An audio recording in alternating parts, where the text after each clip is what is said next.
how-to. Today we have a Toro lawnmower. All right, this is a GTS.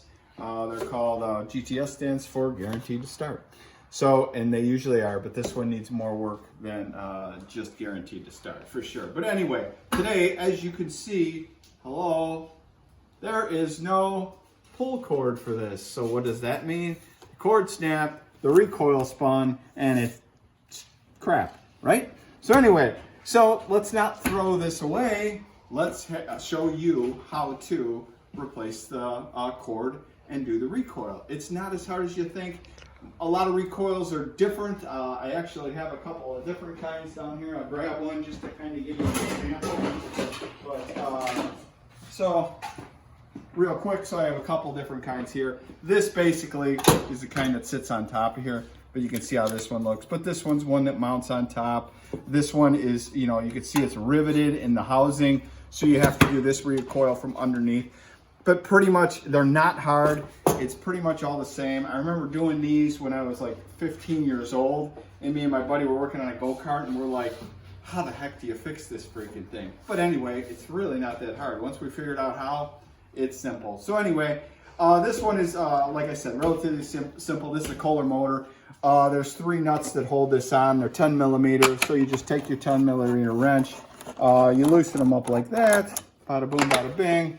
They come off, and it comes off pretty easy, actually. So these Kohler motors are pretty accessible.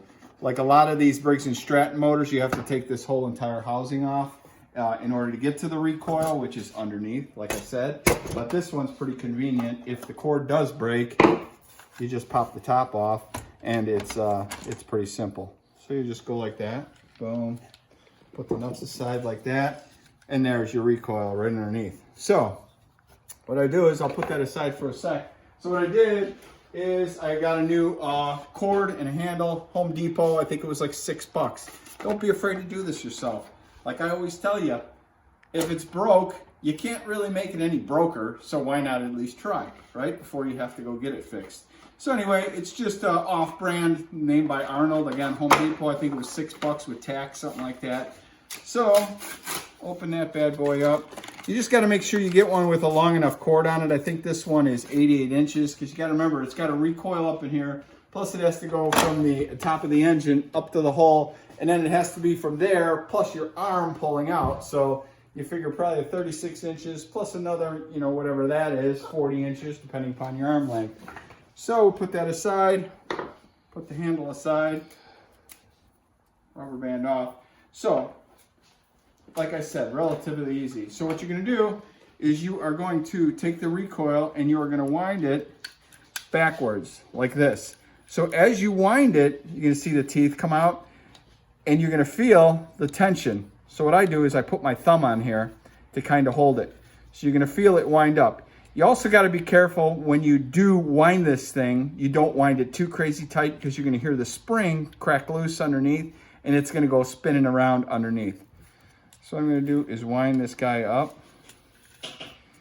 Sometimes it takes a lot, sometimes it isn't so much. But again, sometimes these things will let loose on you and then you got to start over spinning again. So you just got to kind of judge it, you know, on feel. So sometimes you got to do it 2-3 times, but I can kind of feel it stopping right there. So next thing you're going to see in there, this is where the cord is going to go through. Well, I got to get my pull cord through here and then to there. So what I do is spin it back so it's kind of in line.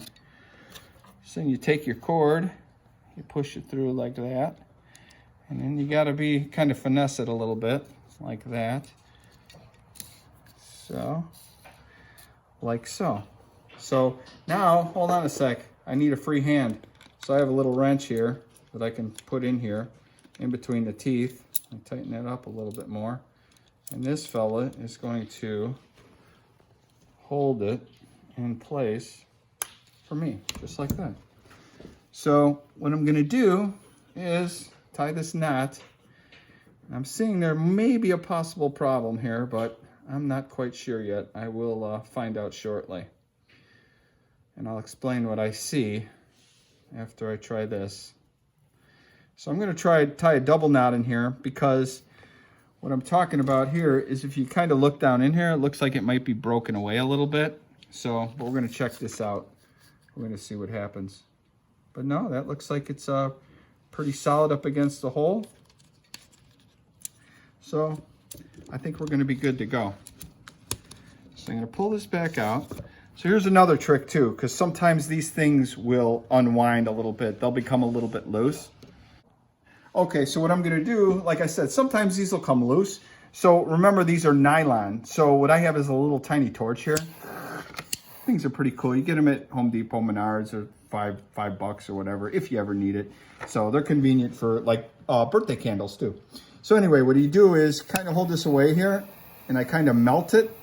And you can kind of see how it shrinks up, and what happens, it is hot. So it melts the plastic and the nylon in there, and you can see how it kind of wiggles and melts together, and it'll keep that knot from coming undone.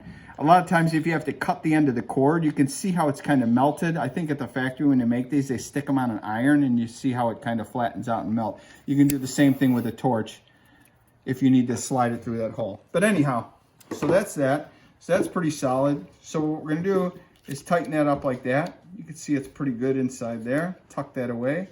What we're gonna do is pull our clamp off and out of here, just like so. And then we're gonna just let it go like that. And boom.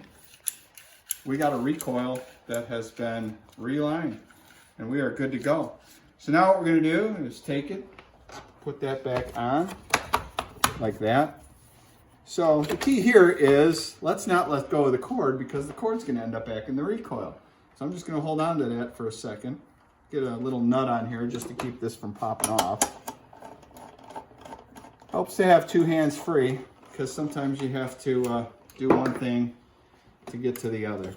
So what I'm gonna do here is, again, that thing wants to rip loose and go back in there. So I'm gonna do this with two hands and continue. So anyhow, stick the cord back through the handle, just like that. You're gonna see it come out the other end and drop on the back of the deck. Duh. So anyhow, stick that back through. Go like that. Again, tie another knot in this end. May have to tie two at times. It does look like it's a little bit of a bigger port through that handle, so we're gonna tie two. So it gets stuck in there. Take the little torch again. Heat her up so that the knot doesn't come undone. You can see the nylon and the plastic there melt.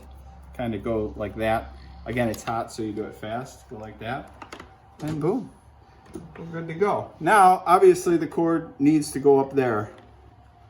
So what I'm gonna do is put these last two nuts on to keep this thing from coming off. I'm gonna tighten these guys up quick. Boom. Just like that. All right, next up, what I'm gonna do is, because this thing is under compression right now, it's a little hard to pull. So I'm gonna release it so that it's easy to pull out. Then if you swing this around, kind of go like that, and we're done. Simple little fixes. You don't need to take it to a shop to get it fixed. I mean, you can if you'd like to, that's your option. But this is a cheap $6 fix from Home Depot. You can do it yourself. Again, you really can't make it any worse, so why not try? So this has been another episode of Mike's How To. I hope you learned something here today. Like, comment, share, subscribe to the channel, which is down below. I'd love to hear what you have to say, or if you do have any questions, let me know. Thanks for watching. We'll see you next time.